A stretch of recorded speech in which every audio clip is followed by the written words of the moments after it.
Salam əziz tələbələr, bugün biz Windows 11-dən File Explorer pəncərəsi haqqında danışacağıq və settingslərdən danışırıq və bununla da Windows 11 əməliyyat sistemi haqqında deyiləsi olan bütün hər şeylə yekunlaşırıq. Gəlin File Explorer pəncərəsindən danışağın. File Explorer pəncərəsi hal-hazırda mən mausumla sizə göstərirəm. Aşağıda bu taskbarda WhatsApp-ın yanında dayanan ikonu görsənən bu pəncərənin adı File Explorer'dir və yaxud da ki Windows 11 əməliyyat sistemində buna Windows Explorer'də deyilir. Elə pəncərə demişkən nə yadıma düşdü? Pəncərələrin növləri Windows 11 əməliyyat sistemində neçə cür pəncərə növü var idi?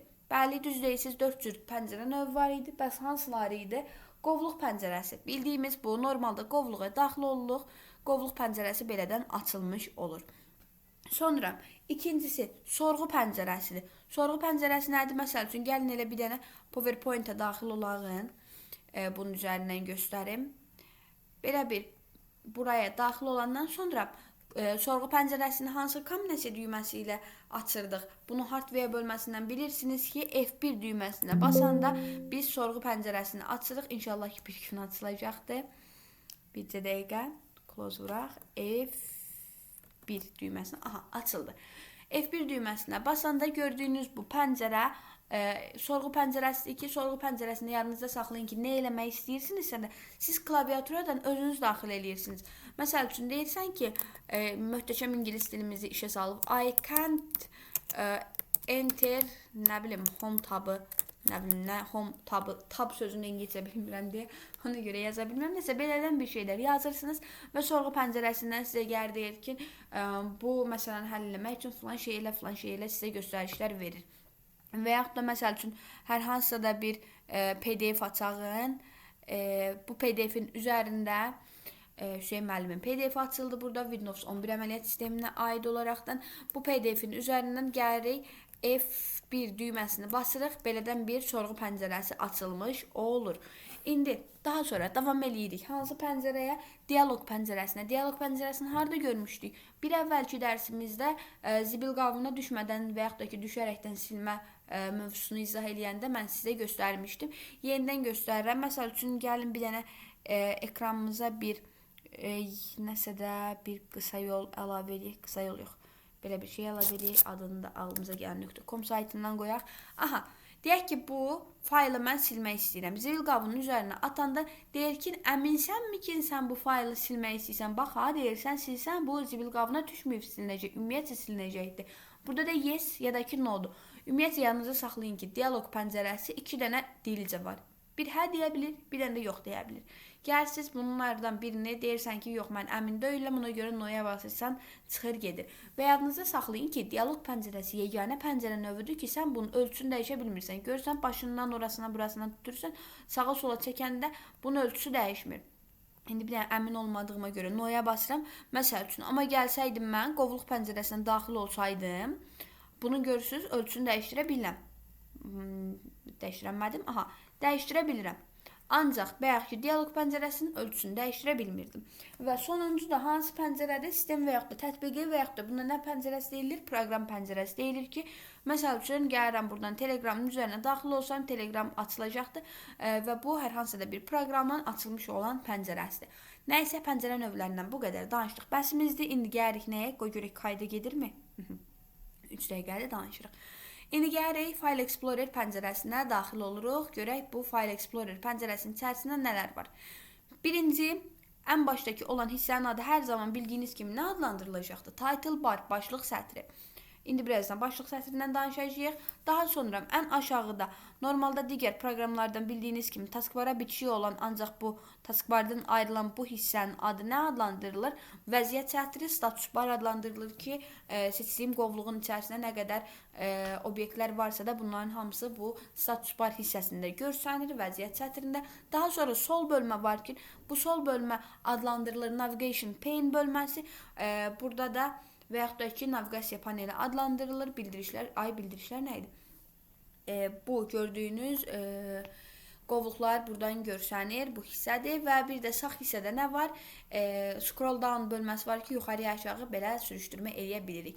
İndi gəlin ən başdan danışalım. Bu hissədə normalda bilirsiniz ki, nə görsənəcəkdir? Hər hansısa da bir qovluğun içərisinə daxil olursunuzsa da həmin qovluğun adı görsənir. Bəs bu yuxarı aşağı sağa sola öz-özünə fırlanan bu ox nəyi göstərir? Bunlar haqqında danışaq.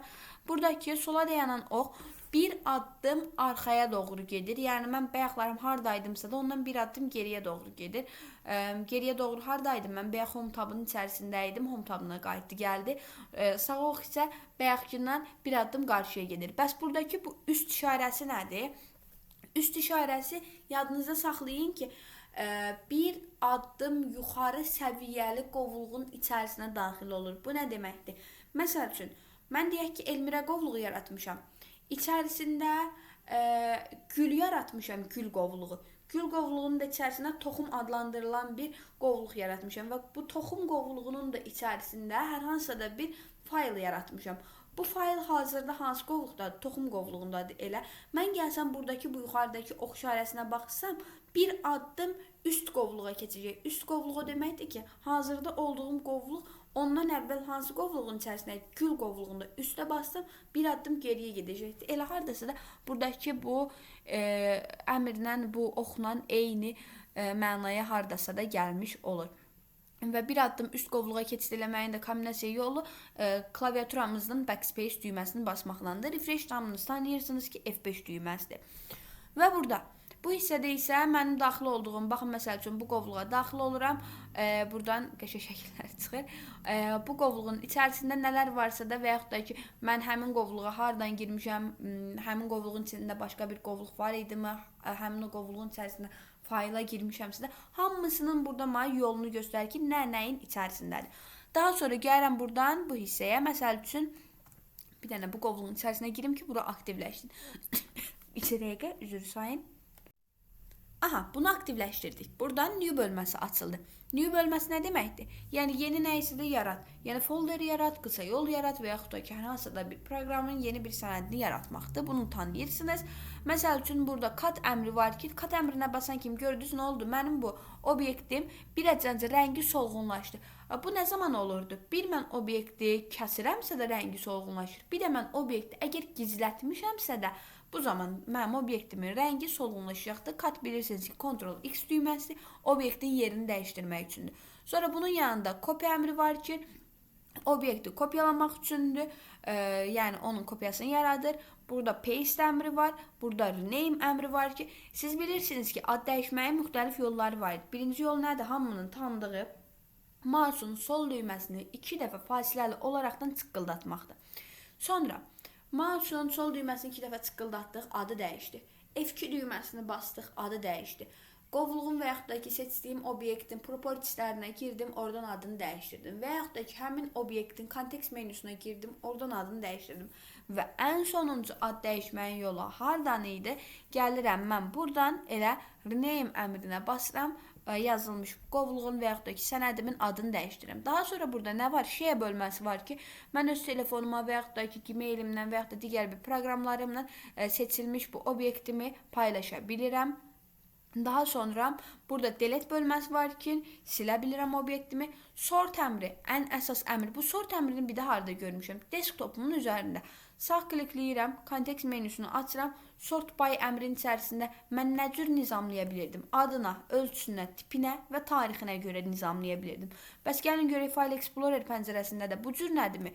Hardasa da adına, tarixinə, tipinə görə nizamlayıram və more bölməsinin alt kateqoriyalarına baxıram ki, yenə burada nə var? Ölçüsü var, yaranma tarixi var, authors yəni istifadəçisi kimdirsə də, yaradıcısı kimdirsə də ona görə mən bunu nizamlaya bilirəm, kateqoriyalara ayıra bilirəm, taqlara. Taq bilirsiniz də nədir? Məsəl üçün mən deyək ki, bir fayl adına Elmirə adı qoymuşam və əlavə olaraqdan da ora taq əlavə eləmişəm ki, məsəl üçün ilk sözünü yazsam, il2. İlk sözünü yazsam da yenə gəlsin Elmirə faylı açılsın. Yəni tag o demək. Taglarına görə mən bunu nizamlaya bilirəm. Bir dənə də title'larına, başlıqlarına görə mən bunları nizamlaya bilirəm. Və bu adları nə edirik? Yadımızda saxlayırıq. Ola bilsin ki, şəklini çəkərlər, sizə salarlar ki, nəyin içindən çıxıbdır və yaxud da ki, elə ad olaraqdan da salmaq olar. Sort əmrinin içində ascending var və yaxud da ki, descending var ki, biz bunun dəyərinə görə, məsəl üçün, azdan çoxa doğru, ascending azdan çoxa doğrudur. AA, hər ikisi oradan yadda saxlaya bilərsiniz. Descending isə çoxdan aza doğru mən bunları nizamlaya bilirəm. Group by əmri var ki,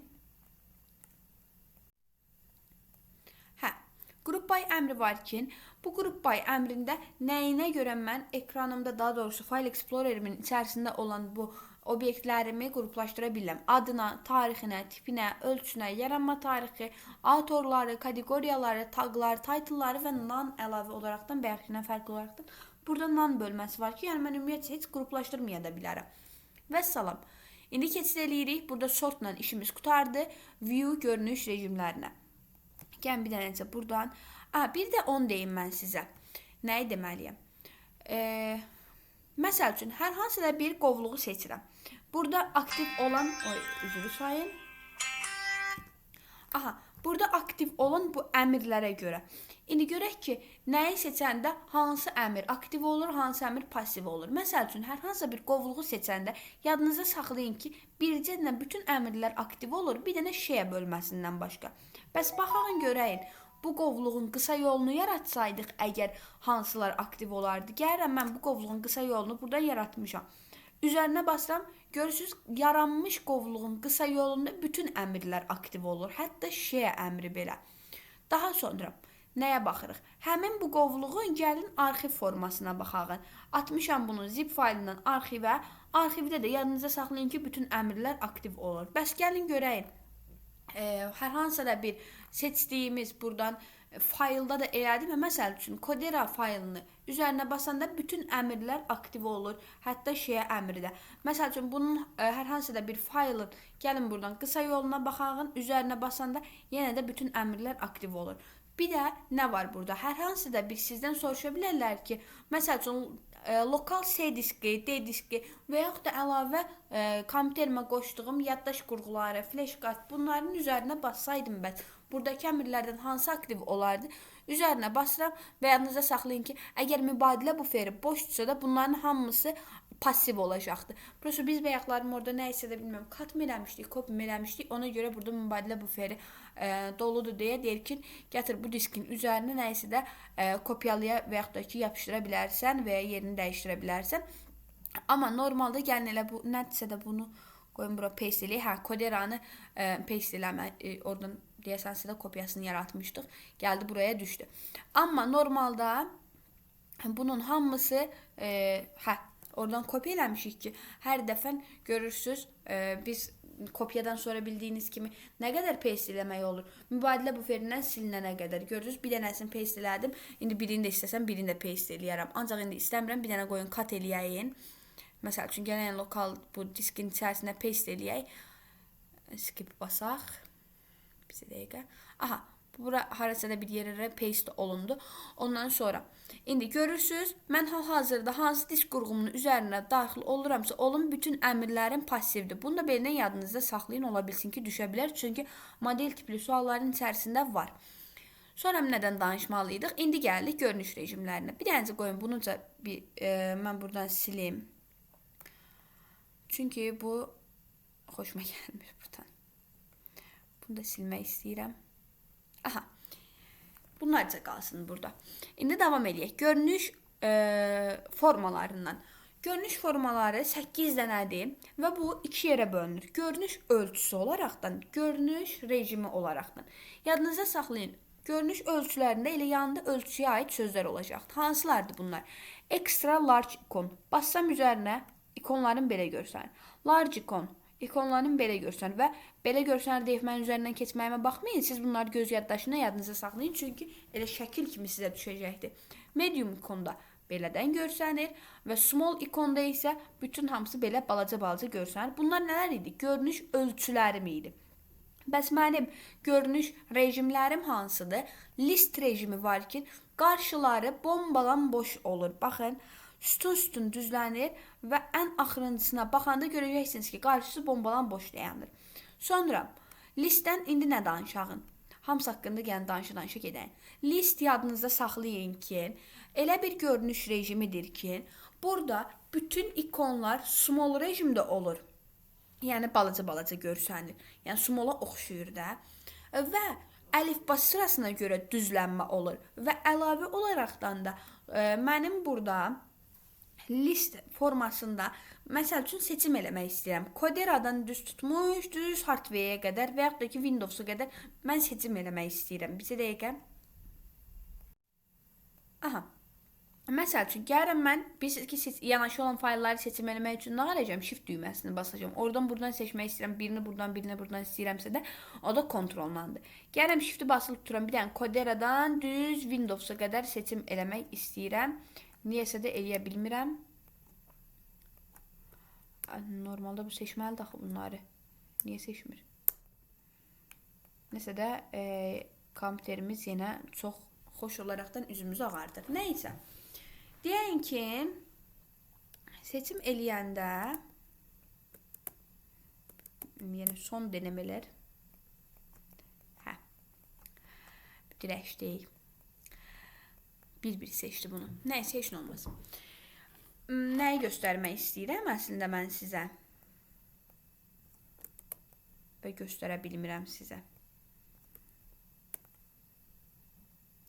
Haradasa da belə. Məsəl üçün, haradan başlamışam? Algoritmdən başlamışam. Bu dəqiqə siz qalib gəlinin cavablarına qədər seçim eləmişəm. Bu seçim eləyəndə burada nə cür seçdi? Gördüyünüz kimi sütun üzrə seçir. Birinci bu sütundakıları seçdi. Sonra keçir ikinci sütuna. Sonra üçüncüdə nəsə seçmişəmsə düz ona qədər. Yanaşı olanları, yəni daha doğrusu ardıcıl olanları belədən sütun üzrə seçir. List görünüş rejimində seçim nə cür oldu? Sütun üzrə oldu. Birinci sütun, sonra keçid edir ikinci sütun hamısını seçməyə. İndi keçirik Details'a. Details'da yadınızda saxlayın ki, bütün obyektlərimin qarşısında baxın beldən detalları görsünür. Tarixidir, hansı proqram tərəfindən yaranılıbdır, ölçüdür və s. Bunların hamısı detallı şəkildə görsünür. Yeganə görünüş rejimi Details görünüş rejimidir ki, mən bu görünüş rejimində filtrləmə apara bilirəm. Və filtrləmə aparanda seçdiyim hissənin ən son tərəfinə, baxın bu işarə düşür, ox işarəsi düşür ən son tərəfinə, yəni sağ hissəsinə. Birdən bunu qarışdırarsınız, deyirsiniz ki, filtrləmə type-a düşübdür, type-a düşmüyübdür. Hansını seçmişəmsə də onun axırına düşür, heç vaxt əvvələ düşmür. Bunu yadınıza saxlayırsınız. Sonra və bu filtrləmə nə deməkdir? Məsələn, tarixlərinə görə axırıncı həftə hansılar yaranıbdır, məsəl üçün bugün hansılar yaranıbdır, tipinə görə hansılar yaranıbdır. Bunları beldən filtrləmə apara bilirik. Sonra, indi nə eləyirəm? Daha doğrusu bu Details görünüş rejimindəyəm hal-hazırda və bunda indi seçmələrə baxıram. Mən bu dəqiqə Details görünüş rejimində seçim aparanda nə cür seçim aparılır? Yenə də sütun üzrə seçim aparılır. Yəni birinci sütunda olacaqdır. Əgər bu bir tərəfdə sütun yaranıbsa da ikinci tərəfdən də yenə sütuna keçiriləcəkdir. Təbii ki, yaranmayıbdır çünki yerimiz yoxdur. Elə aşağıya doğru hamısı gedə gedəcək. Deməli, Details görünüş rejimində nə oldu? Sütun üzrə seçimlər aparılır. Daha sonra indi davam eləyirik digər görünüş rejiminə. Hansıdır? Tiles'dır. Tiles olaraqdan baxırıq indi. Tiles'da nə cür olacaqdır? Şəkillər ikon olaraqdan yadınıza saxlayın ki, bu cürləri. Gəlir indi Shift-i basıram. Məsəl üçün buradan buraya qədər seçim elədim. İndi Tiles görünüş rejimi yeganə görünüş rejimidir ki, nə cür seçim apardı? Görürsünüz, sətir üzrə. Birinci bu sətir seçildi. Sonra düşür aşağıya ikinci sətir seçiləcəkdir. Məsələn, üçüncüdən buraya qədər seçim eləsəydim, üçüncü, dördüncü, beşinciyə qədər seçim eləyərdi. Nə cür? Bayaqkılar nətər gedilir? Sütun olurdu. Bayaqkılar birinci bu Rüstəmovdan düz aşağıya qədər belə seçirdi. Sonra qalxırdı, düşürdü bu birisinə, sonra qalxıb düşürdü bu birisinə keçid eləyirdi. Ancaq Tiles görünüş rejimində belədən sətir-sətir seçim aparılır. Bunu da beldən yadınızda saxlayırsınız. Sonra gəlirik nəyə? Content görünüş rejiminə. Content nə cür olur? Yadınızda saxlayırsınız ki, nəsə də oldu.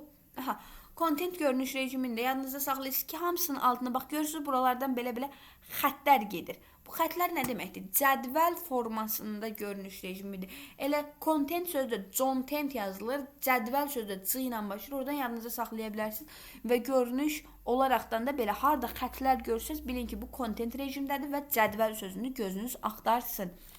Bu da belə. Və indi buradan da məsəl üçün seçim aparsam, buradan buraya qədər görürsünüz, Shift-i basanda nə cür seçim aparılır? Sütun üzrə. Yəni bu dəqiqə bir dənə sütunum var deyə sütun üzrə seçim aparılır. Bəs gəlin, görəyin, bu görünüş ölçülərində nə cür seçim aparılır bəs? Məsəl üçün, görünüş ölçüsündən bir dəqiqə hansındayım? Extra large-dayım elə. Gəlirəm buradan shift-i basıram. Rüstəmovdan düz seçim edirəm algoritm magistra qədər. Nə cür apardı? Bura doldu, ikinci sətr doldu, üçüncü sətr doldu və keçdi dördüncü sətrə. Demək ki, ekstra large nə qardı? Sətr doldu. Eləcə də gəlirəm large icona. Large iconda da görürsüz, yenə də sətr üzrə seçibdir. Yəni birinci sətr üzrə seçib və sətr əldə tamamlanmayıb. Amma sütun üzrə olsaydı aşağıya düşərdi. Deməli, görünüş rejimlərindən mediuma keçsəm yenə sətr üzrədir. Məsəl üçün gəlsəm small'a keçsəm yenə də gördüyünüz kimi sətr seçim aparılıbdır və bunları elə cümlə olaraqdan yadınızda saxlayırsınız. Deməli, nə oldu? Görünüş rejimlərindən cəmi cümlətani yeganə tiles idi ki, tiles sətr üzrə seçirdi. Yerdə qalan digərləri hansılar idi görünüş rejimindən digərləri? List, details və content bunların hamısı sütun üzrə seçim edir. Ancaq görünüş ölçülərinin hamısı mənə nə cür seçimlər aparır? Sətr üzrə seçim eləyir. Seçimlər də belə. Və görünüş ölçülərindən danışdıq. Bunlar bu qədər bitdi görünüş rejimlərinə. Və burada nə cür görünüş şeyləri var? Details pane var. Detallarla göstərməkdir. Məsəl üçün gəlirəm burada belə bir hissə var ki, details pane-ə bassam həm aşağıda detalları görsənəcəkdir, həm də mənim buradakı yazdığım bu PDF-in içərisi görsənəcəkdir ki, burada deyəsən yazmışam ki, dərsdə yatmayın. Müəllim sizin üçün danışır və yəni PDF-in içərisi birbaşa olaraqdan görsənər. Ancaq burada detailsa yox. Gəlsəydim mən bunu preview-yə bassaydım, nə olacaqdı? Heç nə. Bunun içərisi tam olaraqdan belədən görsənəcək. Deməli, aradakı bir dənə fərqə baxaq. Gəlsəm, məsəl üçün Python-a bassam. Details pane-ə basanda içərisi tam olaraqdan görsənmir. Normalda digər PDF-lərin hansına basırsınızsa da basın, nə varacaqdır? İçinin görünüşü görürsünüz, heç birində görsənmir. Nələr görsənəcək? Detallar görsənəcəkdir. Ancaq gəlsəydim mən preview-yə bassaydım, baxın, preview-da nə edəcəkdi? İçərisi sadəcə olaraqdan içərisindəki bütün şəkil görsənəcəkdir. Yəni, elə bilin ki, elə yadda saxlayın ki, preview nə deməkdir? Ön baxışdır. Mənim PDF-in birinci səhifəsinə bir dənə elə beldən baxım ki, görün mövzu nədən gedir. Nədən danışır bu PDF-imin içərisi? Belə olaraqdan PDF-imin içərisi bu cür nədir? Nəysə, bu görünüş rejimləri də buradan yadınıza saxlayın və yadınıza saxlayın ki, bu preview ilə view nə idi? Preview ilə bu details pane bölməsi mənim ekranımda sağ hissədən görsənəcəkdir. Show bölməsindən nələr var? Gəlin bu show bölməsinin alt kateqoriyalarına baxın. Navigation pane-i gizlədib göstərə biləm. Gördünüz, navigation pane getdi. İndi getdiyi kimi gəldim, göstərirəm bunu, qaytarıram yerinə. Daha sonra show bölməsindən nə var? Compact view var. Bu hissəyə bir dənə diqqətlə baxın. Compact view deməkdir ki, onları daha da sıxlaşdıracaqdır. Kompaktlaşdırılmış şəkildə göstərir. Daha sonra burada nə var? Gəlirəm, baxıram. Item checkbox var. Normalda mən seçim eləyəndə nətər seçim eləyəm? Məsəl üçün istəyirəm Rüstəmovu seçim, düymələri seçim, Excel-i seçim. Gəlirəm burada kontrolu basıram. Hansını seçəcəydim yadımdan çıxdı. Deyək ki, Rüstəmovu idi, düymələr idi, Excel idi. Kontrolu basıram, belədən seçirəm. Yəni normalda amma üzərinə bir dənə tık qoyanda bir dənə seçim eləyir də. Elə